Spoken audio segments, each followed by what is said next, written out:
But I think my thinking around the idea was that like, because the pink notice was very much, if I remember correctly, very much like scandalous calling people out, well, not calling people out, but like saying something about a thing. And it was like a thing Yeah. that was kind of like a normal newsletter, but different. And I guess that I thinking, I guess just a few years after we left the school, I guess I was just back from Cape Town. I was in Joburg living there. I don't know. I just thought that it would be funny, like tongue in cheek reference to where we went to school, as well as Yeah. like, oh no, this was a place where people discussed news. And that's, I guess, what we'd be discussing things. Tongue Yeah. in cheek reference, callback to that. Like that was my thinking, at least, around why Pink Notice. Kind of like inside joke, inside baseball type vibe. But it makes sense. It does, yeah, yeah. And I was also thinking that, like, if anything, at least the logic that I gathered from it was that the white notice itself was kind of like this weekly notice newsletter thing that we got our information from about the school, but it was always relatively tame. It was always structured towards what the school needed it to be structured towards. So it was nothing new, it was Mm. nothing special. So the pink notice was kind of like an expose on the underbelly of what the school was actually like, right? It was kind of like, the white notice will never say any of the stuff that the pink notice says, Yes. Yeah. precisely because it can't. It's not supposed to. It's supposed to stay within the sort of norm of the rules and structures of the school. I And the like pink this notice was reasoning. like, actually, no, we're gonna go a bit deeper. We're gonna dive a little bit deeper into what the school actually looks like and what that actually Yeah. feels. And I feel like that's a good, representation of at least the majority of the discussions we've had. Like Yeah. since then, we've kind of been exploring whether we know it or not. Like I feel like we've had our own podcast for the last 4 years and we haven't Yeah, no, actually like but it's just us recorded two. Like, it. Yeah.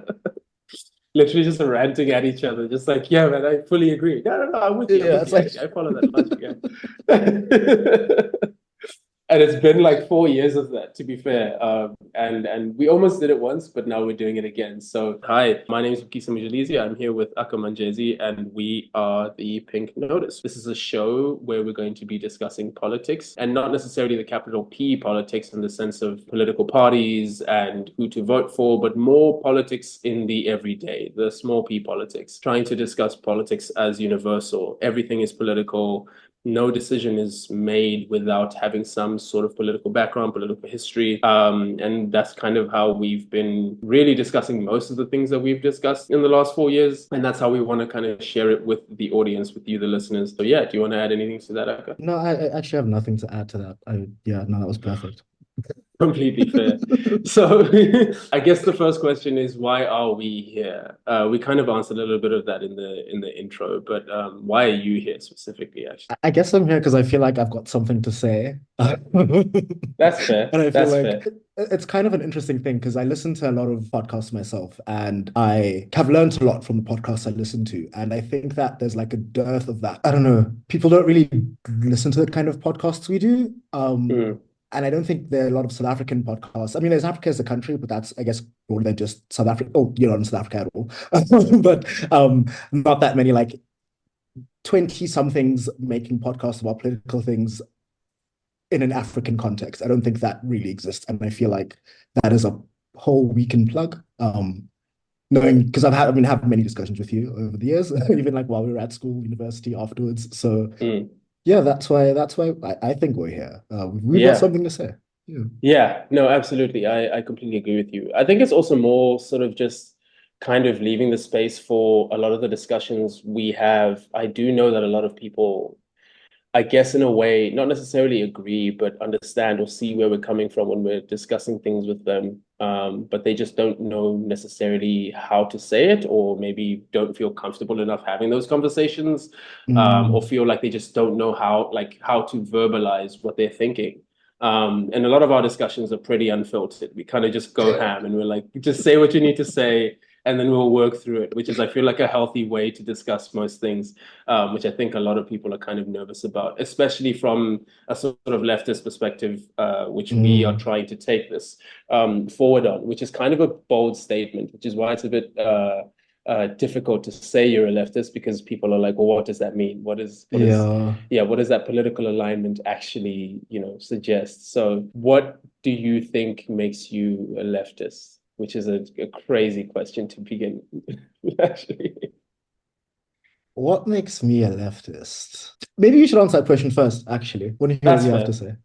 say. That's what makes me a leftist. Well, I think I think it's the fact that I would call myself a socialist. I believe in socialism. I am not against communism either, although I wouldn't say that I am a communist or a staunch communist yet. But I think what that entails for me is really just viewing life through a lens of community, of understanding that we are on this planet together.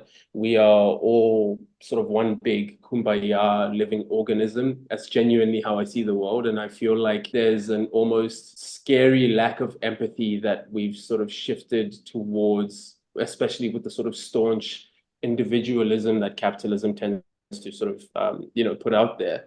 Yeah. And for me, it becomes really difficult to exist in this space where everyone, well, not everyone, but I think most people and most systems of power, like the media and the news and whatever it might be, function off of this idea or this belief that we need to sort of focus on ourselves, be individual, and not really care for the other. And for me, leftism is really just about saying, no, actually, we need to care for one another. We need to look at the other person.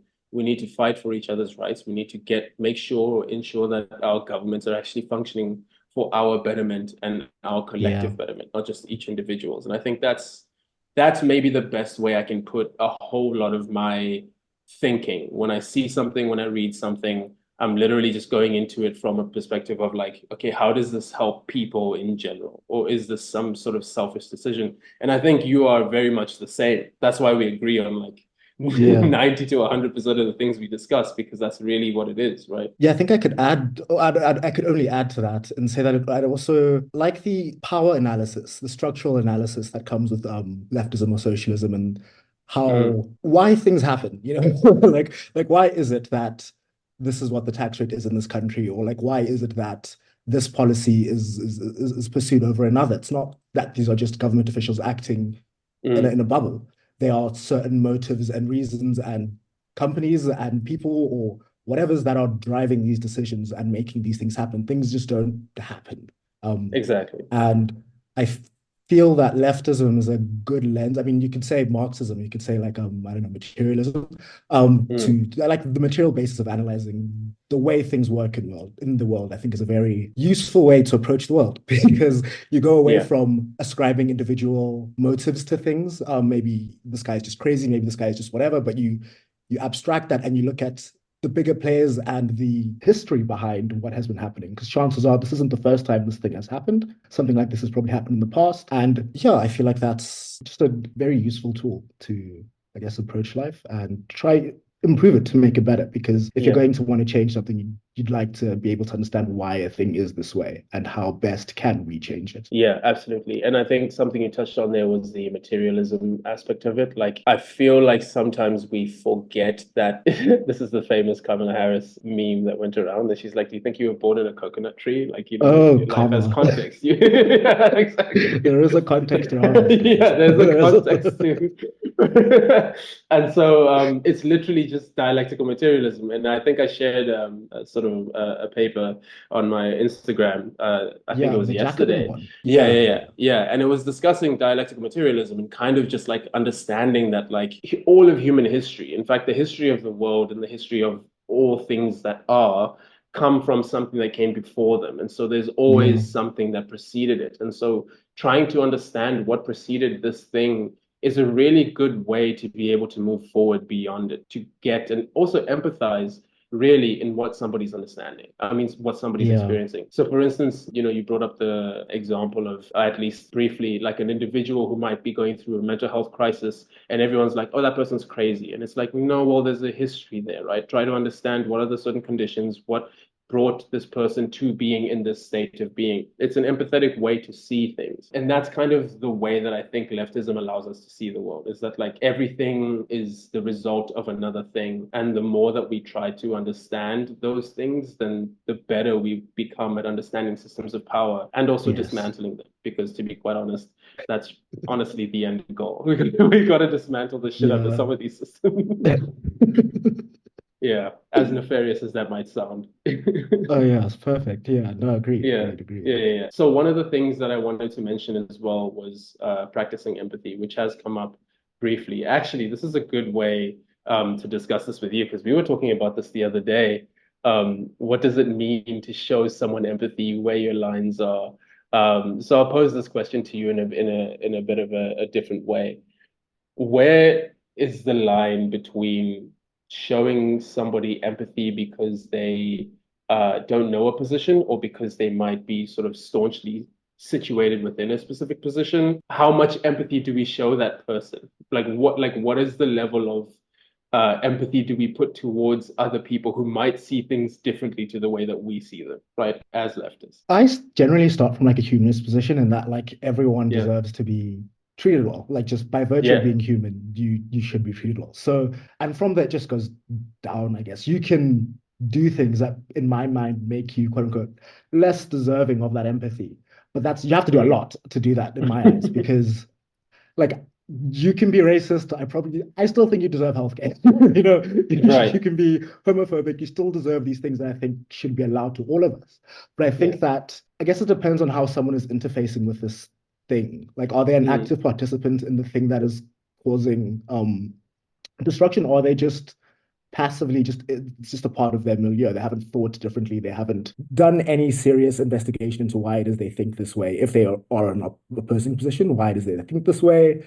And also, I think it's a combination of, I guess, the relationship that I have with this person. And generally, I don't know, I listen first, try understand their position, and Mm. depending on where they are in their position and what I think this discussion might like how this discussion will affect our relationship. Because, for example, if I don't know, how do you practice how do you see practicing empathy actually? Yeah, What do I you think is guess a good way? I'll try to piggyback off of your thinking there. For me, it sort of lands on ignorance, which even then is questionable. So it's mostly like, are you taking this position? Is this something you firmly believe in because you are ignorant to the actual information, because you are ignorant to what is actually going on? Whether you're actively ignorant or whether you're passively ignorant, for me, doesn't necessarily matter. That ignorance Mm, allows me to show a level of empathy towards anybody, and not even in like a belittling way. It's mostly just to say that like we can't know everything. Nobody yeah. knows everything. I don't know everything. You don't know everything. Like we generally don't know a lot of things. So we have to work from a position that like not everybody's going to understand everything. So some people might hold positions and beliefs that they hold truly because they've been told that their whole lives Mm, and they haven't questioned otherwise. Where I shift, though, is that if you have been presented with information, to curb that ignorance, information that kind of, should shift your viewpoint. If you were a racist before because you believed that all black people were the same, you get told repeatedly throughout your life that black people are not all the same. That's a racist belief. You meet black people who are like vastly different to one another, and you still surprise. believe that black people are the same, right? You are then taking That's that your position. baby. Yeah. Hey? Yeah, that's No, you but are yeah. yeah, you're actively deciding in that moment to ignore any and all information that is, Yeah. sort of giving you information that is contrary to what you believe in.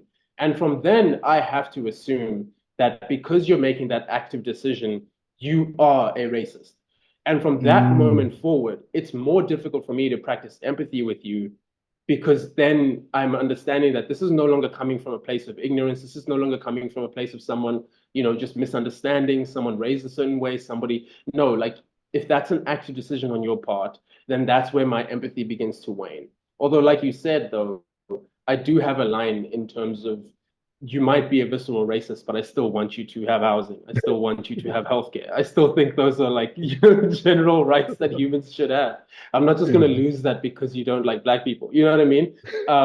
But at the same time, my empathy is like the lines. Where are the lines? I don't have to Mm, be friends with you. I don't have to no. engage with you. And in fact, I don't have to listen to you either. So I can choose to kind of ignore you from that point forward, but I try to take a level of understanding towards people, and that's where it kind of shifts, right? It's really in that moment of, okay, this is something you firmly believe in, and even if you've been told otherwise, you're still choosing to believe this. That's when my empathy begins to sort of dwindle. I Does that love make that. sense? Perfect sense. I couldn't have said it better. Yeah. I didn't say it better. So You said it well. You said it well. Like I'm not completely better. with you.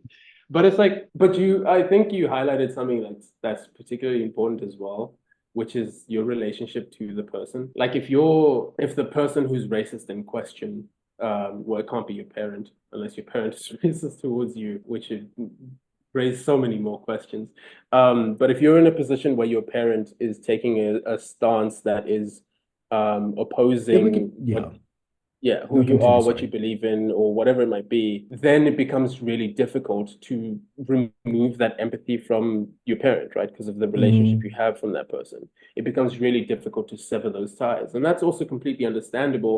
But that's why I think, at least from the lens that we're approaching a lot of these things, is that like communities are so important precisely because it is so much easier to divide and conquer when people have mm, a lack of relationship with the other, yes. right? With their neighbors, with their colleagues, whoever it might be. That lack of relationship means it becomes so much easier to just be like, nope, I don't fuck with you. I'm done. This is it, Yeah, game over. And that worries me too, because it's like so clear what's being done and how they sort of moving us apart in order to, prod and put in these insidious little ideas into our heads that make us forget that, like, at the end of the day, we should all just be moving towards one goal, which is really yeah. just helping each other out. And I'd like to add on to that relationship thing. I mean, like sometimes it's a way of which like you just value this friendship or this relationship so much that like Mm. you'd rather not bring up the thing that's going to make you want to practice empathy. Like you'd rather just avoid that Yeah. topic. You'd rather just Yeah. like let us not talk about this thing because it will upset us and it might damage our relationship. So could we just rather maybe we poke and prod it, but you see, because it's quite interesting because it's a purely case by case basis. I don't think you can Yeah. apply it universally. It's purely just Yeah. like your relationship with this person, how badly you want this person in your life, and also what is this thing that they view differently to you. And Yeah. how does it affect them? And maybe the way it affects, maybe it affects you as just an observer, right? But maybe it affects Mm. them in a more like visceral, like cultural sense. Like maybe their, I don't know, broader cultural group is affected by this thing, whereas you are affected by it just as a moral observer, someone with a moral conscience. And Yeah. that I think also plays into at least the way I approach it in the way that like I have more empathy for someone who, as you said earlier, like they just absorb it. It's just what they know. I mean, they went to the same supermarket for the past 20 years, and at that Yeah. supermarket they had the same stall about people not deserving healthcare. And they just believe Yeah. that. I don't know. I'm dying Hilarious here. example, by the way. No, but I'm with you. I'm with you. And I think one of the sort of questions that I've always had is then what does friendship actually look like? And maybe this is something we can explore in other episodes and kind of, relationships to one another and how they manifest and so on, but and the maintenance of those. But there's something interesting about the ways in which people have decided to compartmentalize. I mean, you've seen the meme of like, yeah, we can disagree on like ice cream flavors, but we can't disagree on like genocide, right? Like that's just like But that's can like we yeah, that disagree on makes sense. the That's like, you know, but can can we? we? How do Exactly. we? And it's like how strong is your relationship to that person? It's like, Mm, are you going to completely remove, say, for instance, if your family is not necessarily individually affected by this particular issue, um, and you and your family disagree on this topic, it might be much easier to just be like, you know what, we'll ignore it, even yeah. if it is such a big and deep topic as this, for the purposes of maintaining the relationship.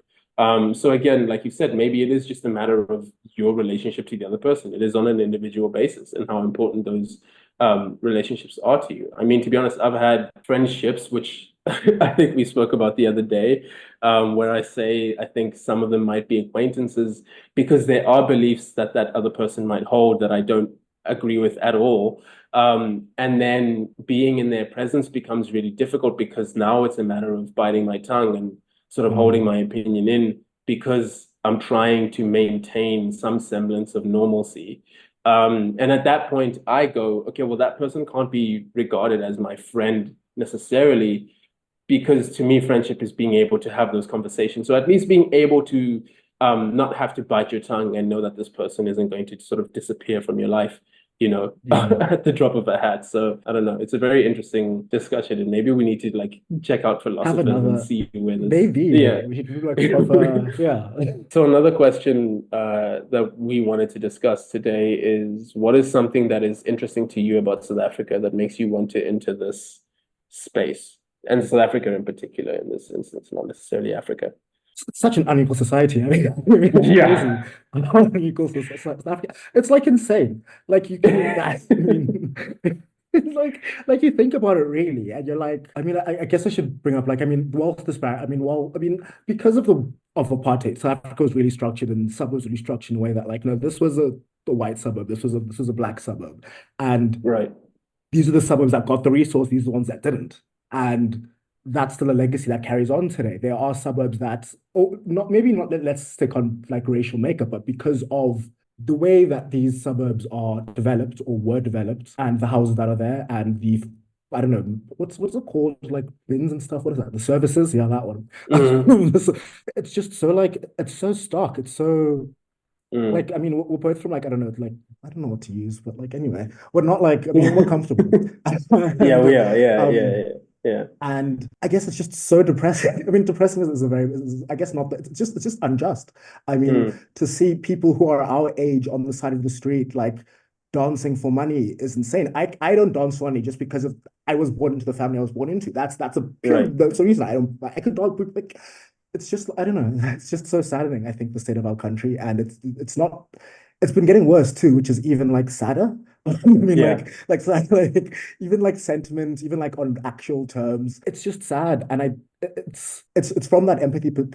It's from that point of it's from that community. We all should be working together to try and make us better.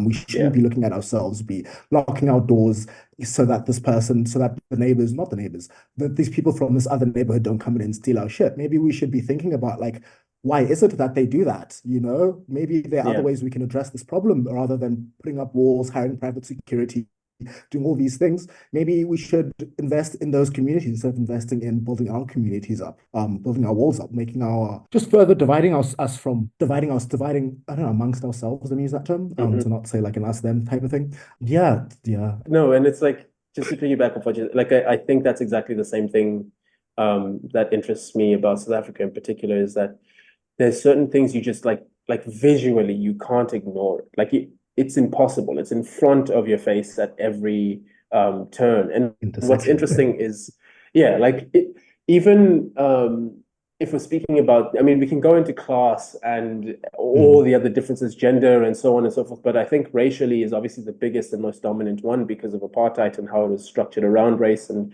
the hierarchies of race On and that, on that, Woolies does sound like Amagwinya. So I don't know. So I don't yeah, Rainbow Nation. We're truly, conquering the divide. But I think actually statistically, South Africa might be one of, if I'm not mistaken, I learned this in like second year of sociology. South Africa might be, I think, top 10 most unequal societies Oh yeah.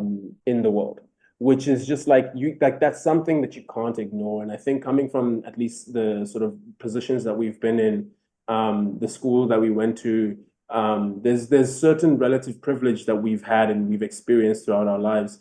And I think it becomes really, really difficult to just kind of close your eyes to that. At Yeah. least on like from our perspective, I feel like there's a lot of people I know who have managed to really easily and smoothly close It's their like eyes to how? it. Yeah, exactly. But yeah, it's that thing of practicing empathy and being from Tanzania, living in Tanzania, and then going to South Africa are two very interesting experiences for me because like as soon as I land in Tanzania, coming from South Africa, there's almost an easing of raciality that happens within me, Mm, where I'm like, oh, in this space, I am not black because everyone is black. That's just, yeah. it's not a thing. Like, it's just not. Mm, And there are racial politics for sure, where you might have white people be treated differently because the people assume they're tourists. So there's this general treating them better because obviously they're after their money. mm, But then for black people in general, there isn't this idea that like, you need to worry about being in this particular space because you're black. You don't need to worry about certain things. Go to South Africa and that's a wholly different experience. And like you said, we hang out and I mean we tend to exist in certain places of privilege and it's impossible to see the sort of racially divided spaces where you find yourself being the only black person in a certain space or it's yourself and the service workers who are the black people, and then yeah. it's kind of like a predominantly white space or whatever it might be, right? It becomes really challenging to not see that and then go, actually, this is really fucked up and we need to do something about this. Like, we need to acknowledge this. Like, we need to make sense of this and we need to understand where it came from and how it came to be. And especially Cape Town as well in particular. I mean, No, you're Cape from Town's Joburg. insane. Yeah, Yeah, like yeah, but like those for 9 years. you, what is the biggest difference do you think? Because I mean, you live in Joburg, so you know what Joburg is like versus Cape Town. There are a lot more like black people in privileged spaces in Joburg, I think.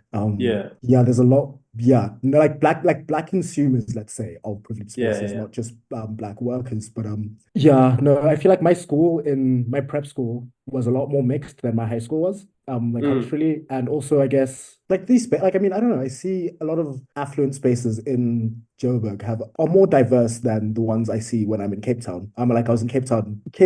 I feel like Cape Town's also kind of cliquey just in and of itself, but I think that yeah, like when you're out, you see a lot more, depending on where you are. Like if you're in the waterfront, you see a lot more like people who aren't black, or like white people, and there are very few like affluent black people in whichever affluent area you're in.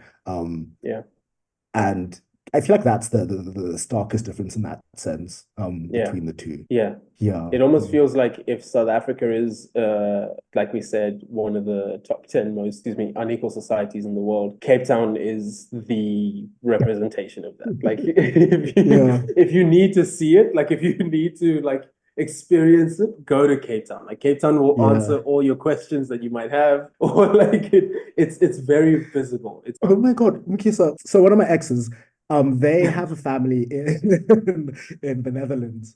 yeah. And when their like, I think it was like their uncle's friend came, they were in the Netherlands and their uncle's friend was talking to them about Mm. Cape Town. And the friend said that they were surprised that there were so many black people in Cape Town. Yes. In Cape Town as well. I'm just like, wait, what? Like, what? Like, first of all, like, what would you expect? No black people? Like, what number were you expecting? Is my Yeah, first question. Like, what are you yeah, yeah. expecting? Like at what point is it noticeable for you? Yeah, yeah. Like, oh, they're three. Yeah, like, oh, this is now a problem.